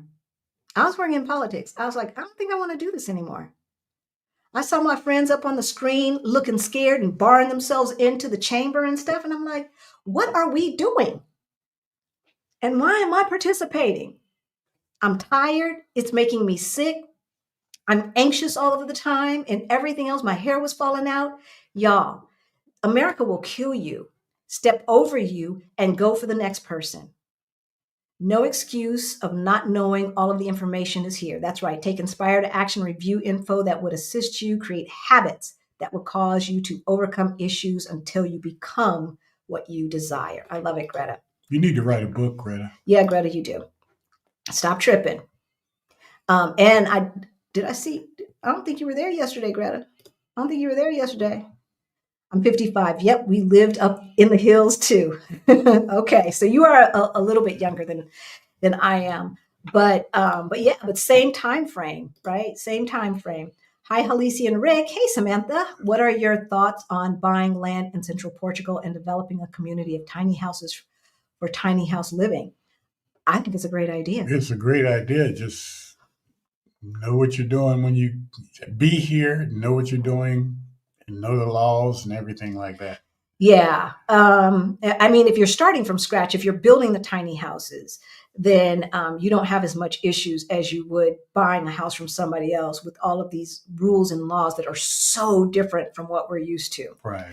But there are people in Costa Rica doing the same thing. Black group of people who are homesteading and buying up land in Costa Rica, maybe close to Limon, I'm not sure. And they're doing the same thing, Samantha. I'm not sure that they're tiny houses, but I think it's a great idea. And as people simplify their lives and realize that we don't need to have a structure to hold a bunch of stuff, right, that is just stuff. I think that people will really start to gravitate towards living in smaller spaces with less stuff. It's freeing to have less stuff, y'all. It really is. When Jewish folks say they went to synagogue, college, etc., to learn how great Jewish people are, it's okay. But when Blacks want to create an African American academy, white folks lose their minds. That part. And they call it reverse racism, or that's racist, right? Right? Let's not fight that fight anymore, you guys. Let's not fight that fight anymore. I am so tired of doing things and acting in ways to try to counteract what white Americans are doing and thinking. And I'm going to say white Americans because it's not all people of European descent that act like that. America has a special brand of nonsense, a special brand of hate, a special brand of this superiority complex. They really, really do. And so when I hear folks get in our comments talking about, why would you live in the place that started the slave trade? And this and that, I said, but you're living in the place that continued it and is continuing it today. Miss me. Miss me. I don't get treated the same here that I got treated in the country of my birth. I don't. I think the generational shift has to start with parents investing in children accounts with their kids to get them oriented to buying companies and not things. Yeah, definitely. Mm-hmm. Education. The parents have to be financially literate, right? And so many of us aren't. And so that's why each one, reach one, teach one. We've got to do it, right? Share this video, share our other financial videos with other folks, right? And there's other Black folks out there talking about financial literacy, investing, etc. You really can subscribe to as many Black creators as you want. It doesn't have to be just one. I have found spending intentionally is like magic. Once I stopped spending like a mindless robot, I was shocked to see how much money I had. I was straight up wasting money every month. What a difference. Y'all, what I was shocked by during the pandemic when Rick was furloughed and getting paid, 20% of his income. And yes, we weren't going out to eat because we were locked in, but we still had to go grocery shopping and everything else. And the heating bill or the whatever, all that's going to be the same. That doesn't go away. I was shocked. Like, we didn't miss a beat. And we were still saving so much money. That was the year that we saved 6 figures to do our 2-year living expenses. Look, can I escape this place with only 10,000? If you have, so the question that you need to ask yourself is, how much money do I need where I'm going? And where is that money going to come from? The 10,000 should be your emergency fund. You have to have income coming in, whether that is Social Security, pension, a call center job. We did a whole video on bopping around the world on a call center salary. Yeah. Okay, $15 an hour. The places that you can live on $15 an hour. And I'm not talking about surviving. No, because that's not how we roll. This is our Black Utopia. So we're talking about places that you can live decently on a call center budget. If most of the people watching this are older than 40, right? Y'all probably making more money than that, $20, $25 an hour. Now you're cooking with Crisco. Now you got real money to live decently and put away money or pay down debt. We need to be debt free, and we need to be concentrating our money into saving and investing. Yes. Saving and investing.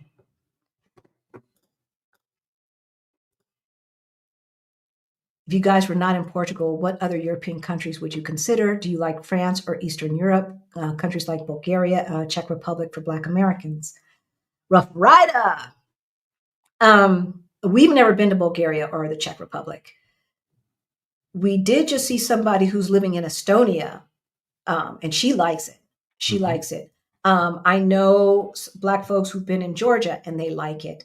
So I think Rough Rider, the thing about it is everybody's different, and we come with our own stuff, right?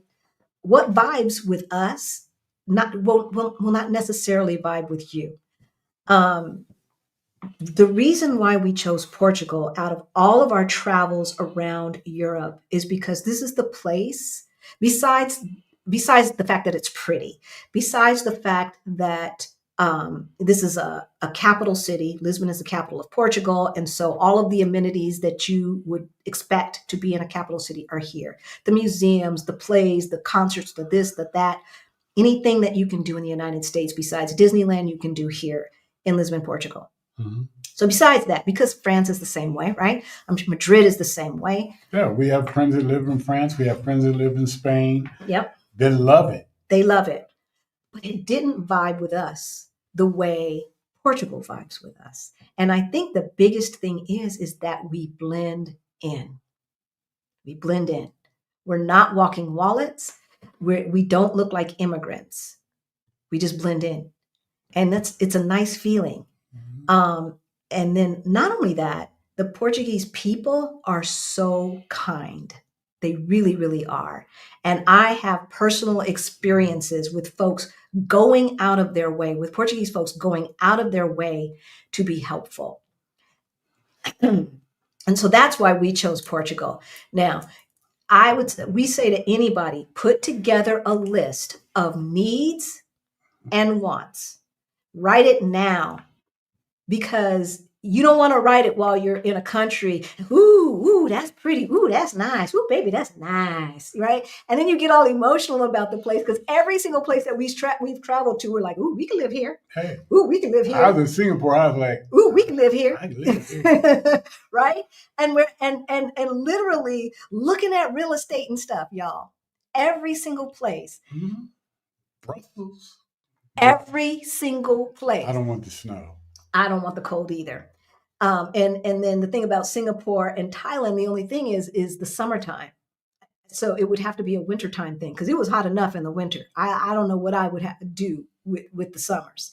So I think you need to put together that objective list of what you need your new country and city to have and provide for you, right? Whether it's walkability, whether it's no snow, all of those things, right? These are my needs. I need to be near water. I need to be in the mountains, right? I need to have easy access to nature, all of these things. And then your wants. I would like to have these things. So it should have the most of your needs and a good portion of your wants. So put that together and then do some scouting trips. And when you do a scouting trip, it's not like going on vacation, y'all, okay? Don't stay in a hotel.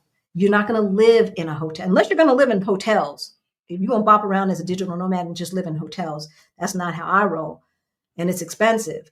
But if that's not how you're going to live, you need to do a scouting trip and try to replicate your everyday life. So when we came to Portugal, we rented an Airbnb in a neighborhood, not in the tourist area. That's a neighborhood too, but you know what I'm saying. In a regular old neighborhood where regular old folks live, regular Portuguese folks live. We shopped at the little local mini mercado and the Pingo Dos. We went to the pharmacy. We looked for healthcare products. Ooh, I forgot my lotion. Let's look for some lotion. All those kinds of things. And try to replicate your life and say, okay, how do I feel about this? Is this doable? And we told y'all our first day here, we went to the bakery to get breakfast, to the cafe. We got our espressos or our coffee and our little pastries, and her machine was down, so I couldn't use a card, and I didn't have euros yet. She's like, "Don't worry about it. Eat your food, and you can go to the ATM after you eat." That's Portugal. That's why we chose Portugal. I need to be around people who recognize my humanity. That's one of my needs. Okay. Y'all need to write down your own needs. I'm 2.5 years away from retirement. I have a pension and a healthy 401k. All right, Wink. I'm ready to leave the US now. What advice do you have for me for the next 2.5 years? Do you have to wait those 2.5 years to get your pension? Can you get for some folks, it's like, okay, if I retire at 55, I get 2,000 a month for my pension. If I retire at 58, then I get 2,300. And that just sounds better. And so they're going to put themselves through that. So what kind of situation is that? So that's number one. Number two, can you work remotely? If you don't get anything unless you stay for 2.5 years. If you do have to stay for 2.5 years, I would take every single vacation day, personal health day, whatever they offer, sick day, everything. Take it. Also, the other thing, if you're at a big company, which pensions either equal government or big company, see if they have paid sabbaticals. A lot of these companies don't tell you. They have paid sabbaticals where you get a percentage of your pay. That means you would not lose your pension, right? Because you're still an employee. You get a percentage of your pay, but you can be gone. Sometimes as much as 9 months is what I've been hearing. All right. So check those out. Check out every single one of your benefits and make sure in the meantime, in between time, if they have these bigger companies usually have this, the legal, it's kind of like you pay $2, $3, $4 per paycheck or per month, and you get usually civic and maybe some light criminal legal help nearly for free. Right. Get your estate planning and all of that done now, your will and all of that done if your job offers that kind of, if it doesn't, do it anyway. You just kind of going to have to bite the bullet. But, when I was pricing it out, it was like $900 and up. And yet we could pay, $5 per month and get it done for free. And so that's what we did. Mm-hmm. So that's what I suggested. Anything else, sweetheart? Yeah, that's it. All right, we're almost through, y'all. But it took the Canadian firemen, the Mexican firemen, and the South African firemen to come to the aid of those in California.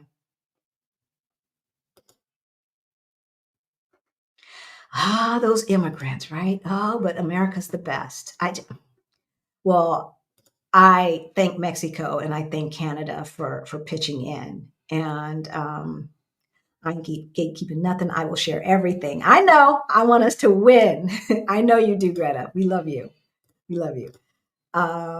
I dropped Amazon when I learned that Bezos had that ridiculously expensive yacht. He doesn't need my paltry dollars. He clearly is doing just fine. True. True. I'm not mad at you, Pinky. We're the same age, Halisi. I'm a few months older than you, actually. Are you really? 60's the new 40. 60's the new 40. I was watching Rear Window last night, and Jimmy Stewart was playing a 44-year-old. He took off his shirt, and it's like, that's my grandfather's body. And he was only 44. I looked it up when it came out. 40s, 60s, a new 40, y'all. He said that Meta will be like X with community notes. He said they will not censor anything about immigration and gender.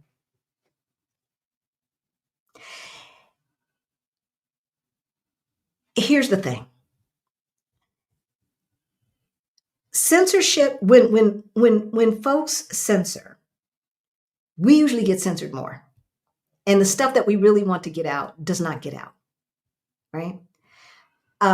Does that mean we can put CRT, critical race theory stuff, on Meta now without censorship? Can we tell the real truth about slavery in America since they want to censor that out of the textbooks, right?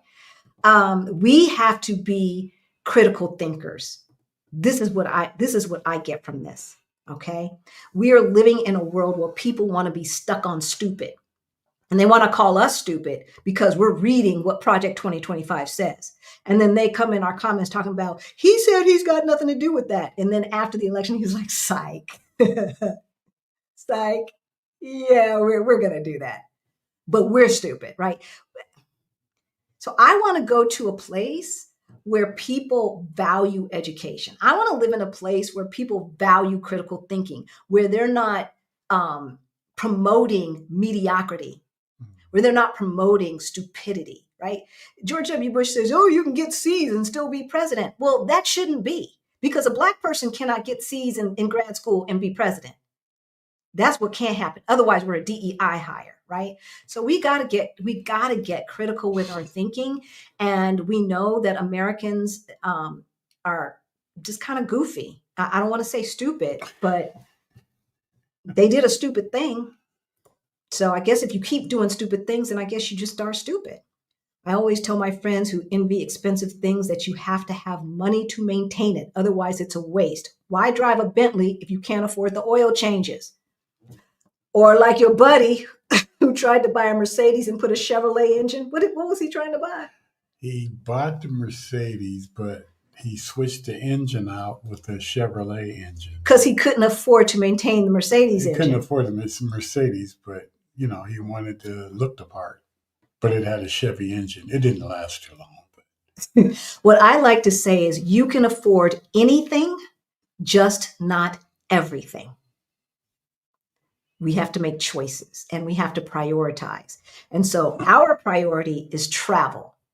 And so when I look at something, whether it is, going to a gala or this or that, or going to a concert and this or that, I think about, okay, now that same price, where could that get me in the world? What's the plane ticket between here and Morocco? What's the plane ticket between here and Italy? Right? Like, okay, now I got to weigh that. I got to weigh that because we cannot afford anything. I mean, everything. We can afford anything, just not everything. And I got that from Paula Pant and Adelia Borchade.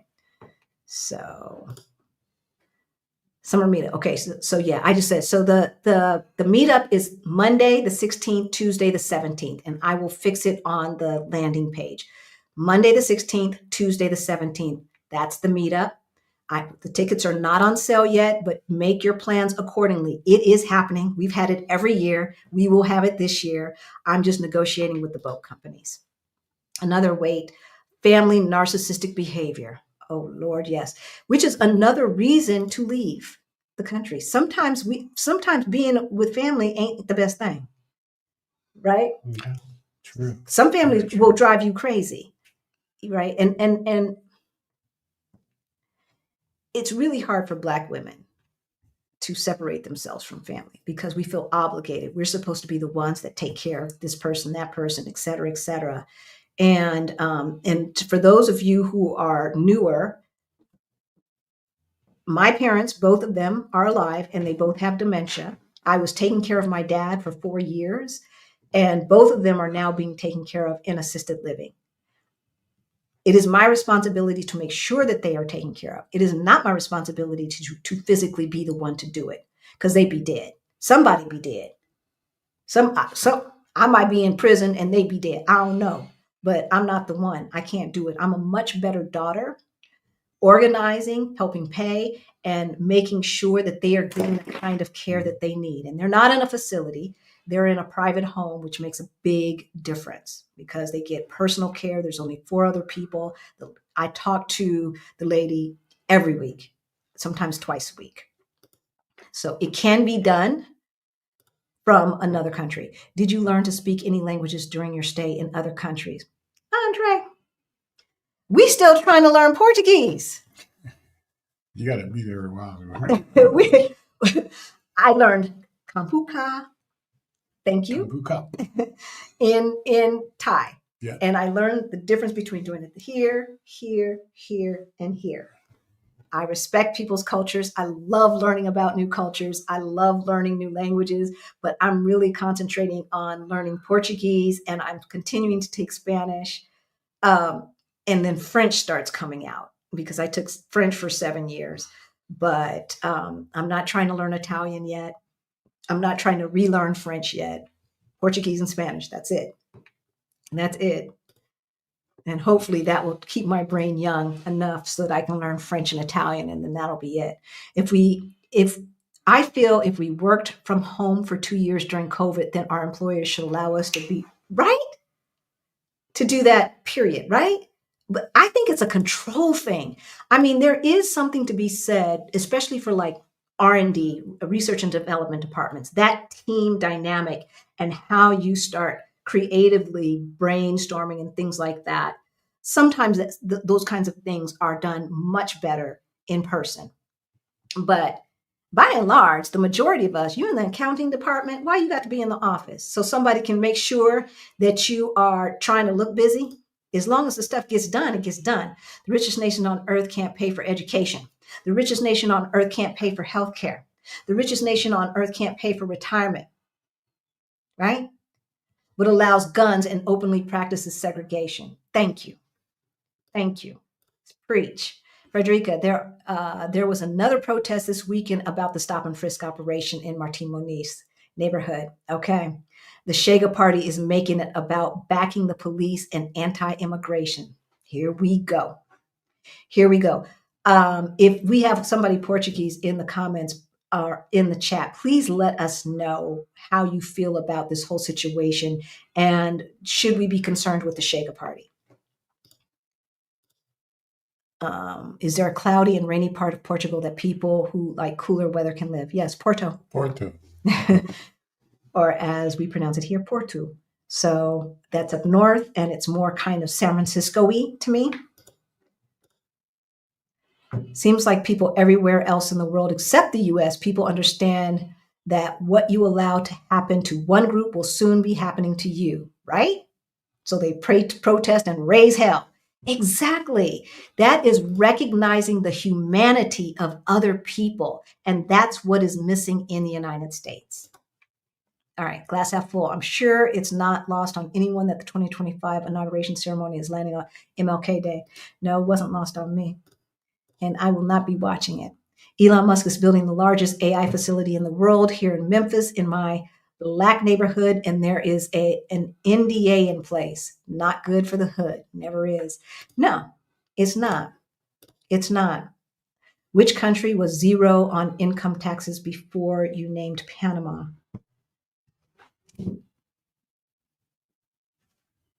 I want to say, there it is, UAE. I thought it was UAE.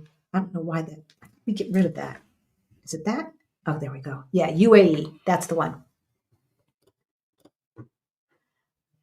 The UAE has free zones where expats can set up businesses, but the fees are pretty high to register, and you pay that same high registration fee annually. So be clear on the cost of just registering, right? Okay, good. Thank you. And, just like we were saying with Portugal, right?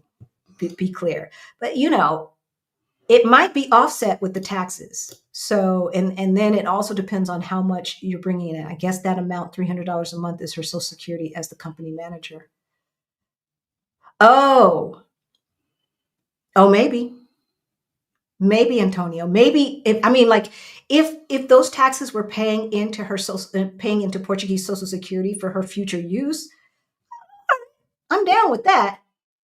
But I don't see paying taxes when you're not making any money. And so to me, you wait to register your business until you're making money, right? Anyway, all right. So that's what we have for you. I'm sure that there are some more questions in the chat. If I'm not going to look, not this Black woman, in my case, hubby is the one that's struggling with leaving the family. Oh, we just had this conversation today with Malcolm. Malcolm is one of our friend of Our Black Utopia who helps folks find apartments here. And he was like, he's had to talk to so many male spouses about, what life is like here. They are so risk averse. How many spouses have you talked off the ledge, sweetheart? Too many to count? Yeah. Well, I like that, Lenora. We'll end on this. This is a lovely thing. You have to remember the difference between relatives and family. Relatives are those who you are related to, blood family, and family are those who truly love and support you. Sometimes they're both, but oftentimes they're not. And we have built a new international family here in Portugal, and you all are a part of that. As a matter of fact, nearly every single person that we are friends with, we met through Our Black Utopia. I never thought about those kinds of things happening, right? And so we have our side hustle challenge coming up, y'all. The side hustle challenge is starting February 1st. If you want to get in, because we only have so many slots, because it's a lot of work to evaluate the things as they come in, right? Rick and I are going to be evaluating every module, every assignment we're going to be evaluating. And then we have weekly group coaching. It's a 5-week program where we will, just like we did last week, we will coach you and help you get from idea to launch in 5 weeks. It can be done. So be prepared to work. Okay. If you want to be in the Side Hustle Challenge, that information is in the description below. And one of the things that this side hustle has changed about our lives is that we have a whole new family. And when I had my birthday party this summer, a friend of mine from back home was like, dang, you got more friends there than you had here. Yes.